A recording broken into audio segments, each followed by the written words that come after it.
Hello, my favorite listener. You found yourself back into the Dark of the Woods, a Rust Belt Studio production, and this is episode 2 of The Bargain of the Field. If you haven't heard episode 1 yet, I encourage you to go back. These stories take time to make, and a little bit of help keeps the lights on in the studio, which is just a fancy way of saying the spare room in our house. You can tap the Acast supporter link or join us on Patreon for early access, bonus episodes, and a few secrets we don't share anywhere else. For now, settle in. The story's about to start.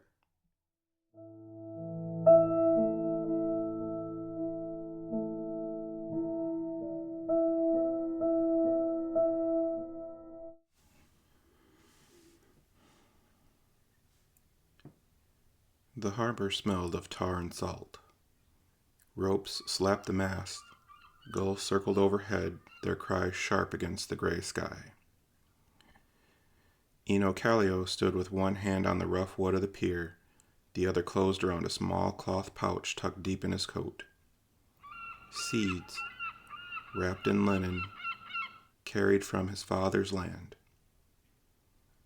He touched them the way some men touch a cross, steadying himself with the weight of them. In the year of our Lord, 1884, behind him, his children and wife gathered, getting ready for their journey. Jussi clung to her skirt, 9 years old and solemn, eyes wide at the size of the ship. Tapio ran ahead a few steps, laughing at the sound of gulls, only to stop when Eno called his name. Hilmi, the youngest, rode on Alia's hip, hair pressed flat by the damp. She hummed to soothe the girl, though the tune sounded thin, lost in the sea wind. Other families crowded the pier, bundles tied in blankets, wooden trunks scuffed from years of use. There was no room for fine things. What you carried was what you could not leave behind. A Bible, a photograph, a pouch of seeds. Everything else stayed. A neighbor clasped Dino's shoulder. The land is gone here. In America, they say it waits for the taking. Eno nodded. Words felt brittle in his mouth. He looked once at the shoreline beyond the harbor, the low cottages, the dark sweep of pines bending in the wind. He tried to hold the image, but already it seemed to recede, like something remembered instead of seen. The call came to board. Lines of families moved toward the gangplank, boots knocking on the wet wood. Elia shifted Helmi, whispered to the boys to keep close, and Eno lifted their small trunk himself, muscles straining, and joined the line. On deck, the sailors shouted in rough English, their words half lost in the wind. The ship groaned, ropes creaked, canvases snapped overhead. The children pressed close to Elia's skirts, their eyes darting at the noises. Eno bent, speaking low so only they would hear. This is only the start. Stay close. Do as your mother tells you. We will keep together. Tapio asked, How long until we see it? Not soon, Eno said, but we will see it. Jussi frowned. America. Yes, Eno said. He touched the pouch through his coat. America. The ship pulled away with a shudder, the pier shrinking. The gulls wheeled once more, then turned toward land. Families lined the rails, waving to faces already blurred by distance. Some wept, others stood silent, their hands white on the wood. Elia leaned into him, her voice almost lost. No turning back now. His eyes stayed on the receding shoreline until it was only a thin line of gray between the sea and the sky. Then he turned to his children, to the space they would share in the ship's hold, and to the long weeks ahead. He thought of the fields left behind, thin soil that gave less each year, winters that had taken more than they'd spared. He thought of letters read aloud in village kitchens, promises of wages in copper mines, of forests wide enough to vanish in, of land given to anyone willing to break it with a plow. He thought of the seeds and how they might root in a soil that did not yet know them. The horizon waited. The ship groaned again, lifting into the swell. Eno held the pouch, and the children clung to their mother's skirts as Finland slipped away behind them. The hold smelled of damp wooden bodies. Steerage was nothing more than rough bunks stacked in tiers, canvas stretched thin between beams, lanterns swinging with the roll of the ship. Families crowded shoulder to shoulder, clutching bundles and children. The air grew sour fast, thick with breath and salt and sickness. Eno stowed their small trunk under the lower bunk and made a space for Elia and the children. Jussi sat stiff, knees drawn up, staring at the shifting shadows on the planks. Tapio wriggled, already restless, his energy pressing against the confines of the space. Helmi clung to her mother's neck, fussing until Elia began to hum again, voice soft as a thread. When the ship lurched, someone cried out. A basin spilled, water sloshing across the floorboards. People cursed in several different languages. The sailors above shouted in English no one down here understood. Eno crouched to his son's level. "It's only the sea," he said. "She moves and so we move, nothing more." Jussi swallowed hard. "How long?" "Many days," Eno said. He tried to smile, but the effort faltered. He touched the pouch beneath his coat, feeling for the seeds. The cloth was still there, pressed against his chest like a second heartbeat. Nights blurred. The lanterns dimmed. Shadows stretched. Babies wailed and men coughed, rough and deep, a sound that scraped the lungs. One morning, a space on the bunk stood empty, the blankets folded neatly. Whispers carried quickly, a child gone in the night. By afternoon, the body sewn into canvas, weighted with stone, slid from the deck into the gray water. The splash echoed through the timbers down to steerage, and mothers held their children tighter. Tapio asked, "Where did he go?" "To sleep," Alia answered quickly, pulling him close. Her eyes sought Eno's, a silent plea to let the lies stand. Eno nodded. He brushed a hand across Tapio's hair. "The sea keeps him safe now." Another day, another lurching meal of hard bread and salted fish. Water passed in thin cups, brackish and warm. Jussi tried to be stoic, breaking bread for his sister. Helmi refused at first until Elia coaxed her with a lullaby. Eno told them stories when the air grew too heavy, tales of forests where elk moved like shadows, of rivers wide as meadows, and of pumpkins grown so large you could carve doors into their sides and live inside. Tapio laughed and Helmi smiled through tears, and even Jussi managed to grin at that last.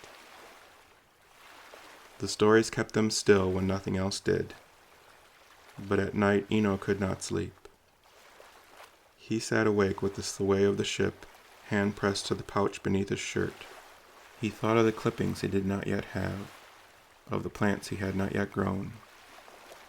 The seeds and their promises as fragile as breath.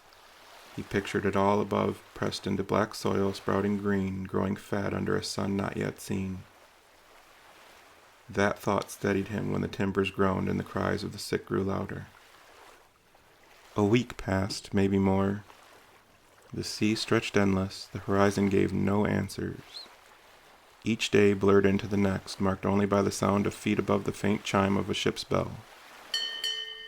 The children slept curled against each other. Elia leaned on his shoulder, her hum long since gone to silence. Eno watched the lantern sway. He counted the breaths of his children. He touched the pouch again and again, as though his fingers alone could keep the seeds safe. The ship rolled on. Somewhere in the dark water below, the canvas-wrapped children slept, their families already trying not to remember their names. Days folded into each other until Eno lost track of them. The scene never changed, gray on gray, horizon stitched tight to the sky.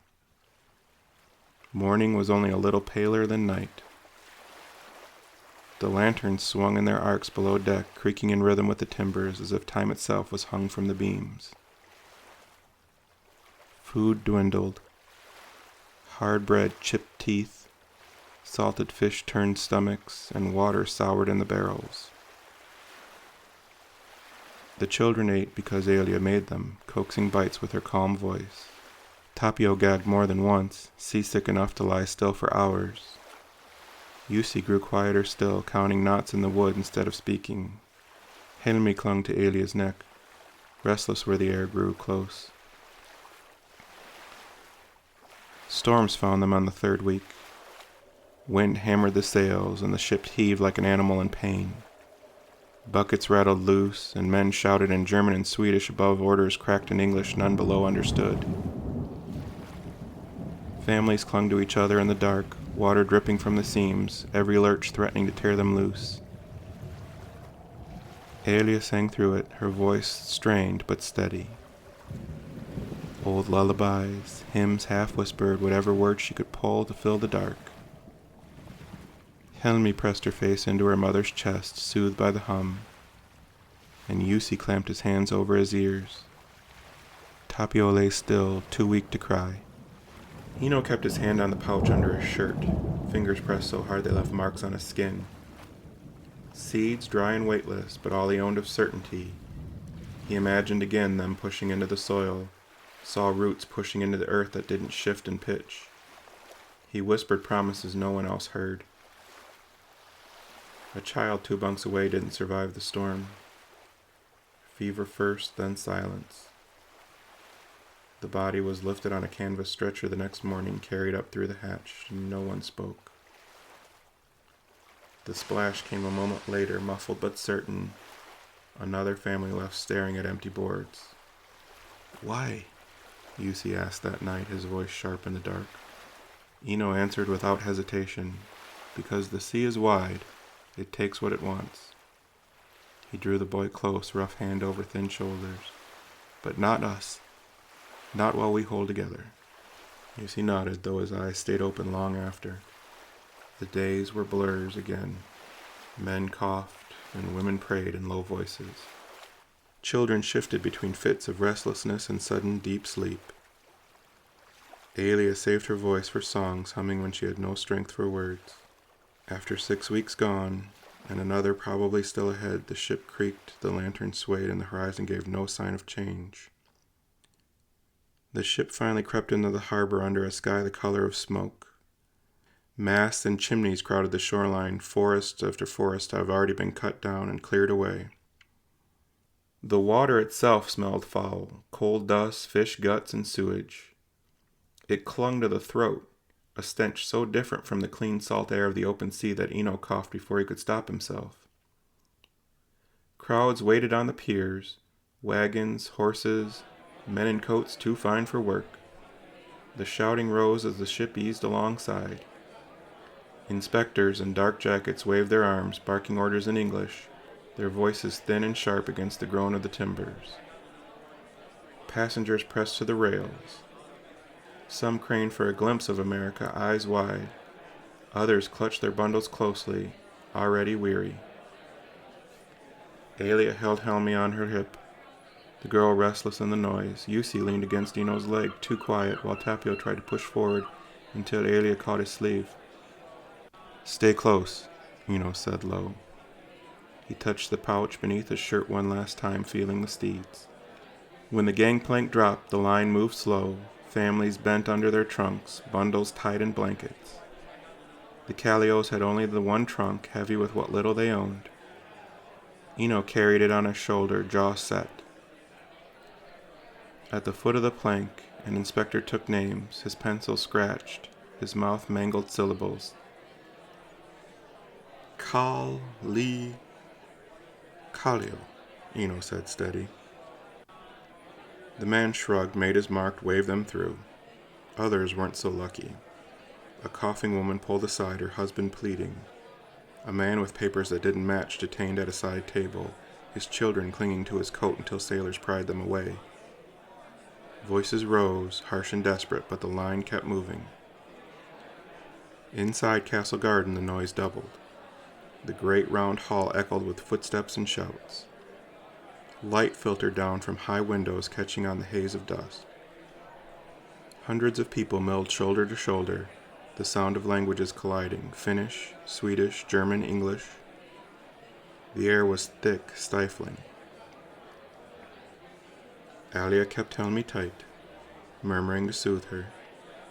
Yusi's hand stayed locked in Eno's. Tapio twisted, trying to see everything at once, but he didn't dart away.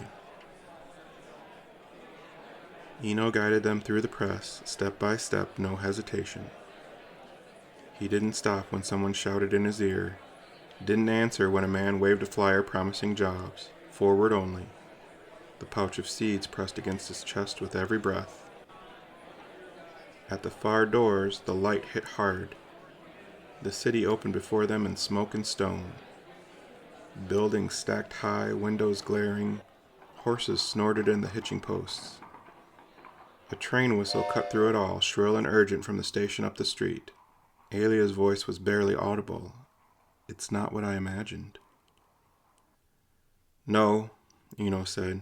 He shifted the trunk on his shoulder. But we go on. She glanced at him. Not even to rest? Not here. His hands tightened on Yusi's. We keep moving. They threaded into the street, swallowed by the noise of hooves and wheels. The children stumbled, then caught their balance. Ahead the tracks gleamed, smoke from the engines curled into the gray sky pointing west. Eno looked once at the crowd behind them, at the hall where families still cried out, and then turned away. The seeds were warm against his chest, the only piece of Finland he meant to carry forward. The train yards rang with iron and steam, engines hissed, couplings slammed, whistles shrieked overhead. Smoke curled into the sky, drifting over the jumble of warehouses and tenements. Eno shouldered their trunk and herded the children toward the platform, and Alia close behind with Helmi on her hip. The ticket seller spoke too fast, his English clipped and sharp.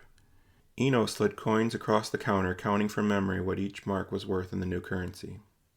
The man took them without pause, handed over slips of paper scrawled with numbers, and pointed toward a weighted car.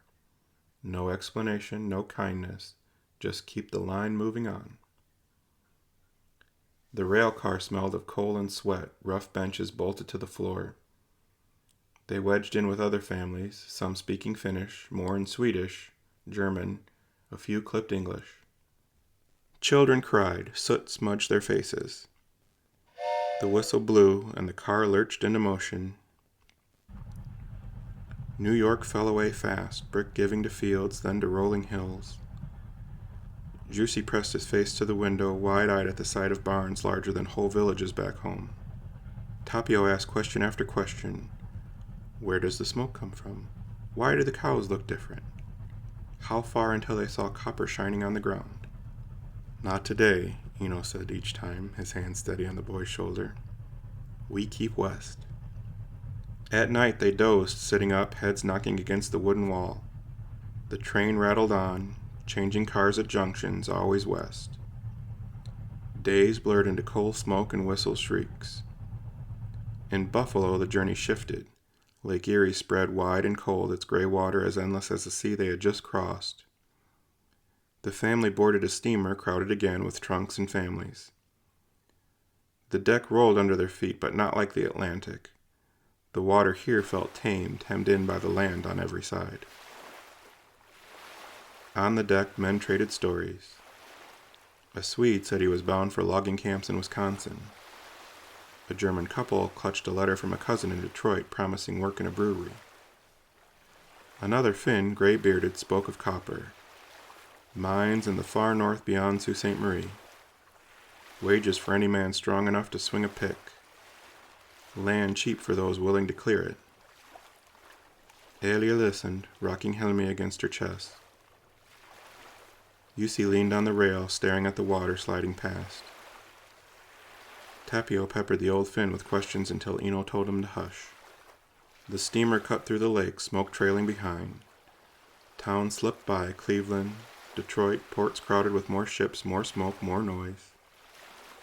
At each stop, families peeled away, stepping onto the new soil with their hopes in their hands. The Kallio stayed aboard, pushing north, always north. By the time they reached Sault Ste. Marie, the children were too tired to wonder. They slept on the benches, curled against each other while Eno and Alia watched the locks. Gates opened, water surged, and the steamer crept into Lake Superior. The last stretch. The water here was darker, colder. The wind carried the bite of iron. Eno rested a hand on the pouch beneath the shirt. Still there, still safe. Ahead lay the ridges and the copper, the forest and the soil waiting to be turned. He thought of the seeds, of the first row he would press into Michigan dirt. The boat surged forward, smoke curling into the northern sky. Lake Superior stretched black and cold, its waves higher than the deck rail. The steamer pushed on, smoke torn sideways by the wind. Eno stood with Jussi and Tapio at the bow, the boys wrapped in coats too thin for the northern chill. Helmi slept against Alia's chest, her hair whipped loose across her face. The shoreline rose jagged from the water, pines bristled along the ridges, dark against the pale sky. Here and there smoke curled upward. Mining camps, smelters, shanties clustered on the rocks. The air carried the sharp tang of ore, acrid even this far out. Men on the deck pointed, trading rumors. Calumet, one said, copper enough to last a century. Another shook his head, hard rock, harder winters, only the stubborn stay. Eno listened without speaking, the words barely mattered. What mattered was the land itself. Thick forest, rivers cutting silver lines, soil waiting beneath the roots. Hard, stony ground maybe, but ground all the same. They landed at a rough dock, the kind built quick for need, not beauty. Wagons waited, wheels crusted with mud. Miners in tore gray coats jostled past with their gear, faces gray with dust. The Kallio stepped onto the boards, their trunk thudding beside them. The ground felt steady after months of motion. Alia took a long breath, pulling Helmi close. It is colder here. It'll be colder still, but we will endure. They followed the track inland. The wagon road cut through cedar and birch, the smell of sap strong on the air. Camps lined the way, rows of rough cabins, smoke curling from stone chimneys. Children ran in the mud, their laughter sharp against the sound of hammers ringing from the mines. At night they stopped in a clearing where other families had gathered. Fires flickered, voices murmured in Finnish, Swedish, and German. Strangers, but not strangers anymore. They shared bread, fish, and stories of home. One man passed a tin cup of coffee, bitter but hot. Jussi curled beside the fire, already half asleep. Tapio traced shapes in the dirt with a stick. Helmi whimpered until Alia hushed her with a lullaby. Eno sat apart, the pouch of seeds warm against his chest again. He pulled it free, unwrapped the linen, and let the children see. Smooth, hard shells, small enough to seem fragile, yet holding everything they had carried across the world. These will grow here, he said. His voice was low, certain. This land will take them, and we will take root with them. Alia watched, her face lit by the fire. She said nothing, but her eyes held his. Eno wrapped the seeds again, tucked them closer. Above them, the stars burned clear, sharper than they had ever seen them in Finland. A vast northern sky, cold and endless, waiting. He closed his hand over the pouch and felt for the first time since the harbor a weight lift from his chest. Not gone, never gone, but lighter. The forest pressed close. The copper smoke drifted from the ridges. The land was hard, but it was theirs now.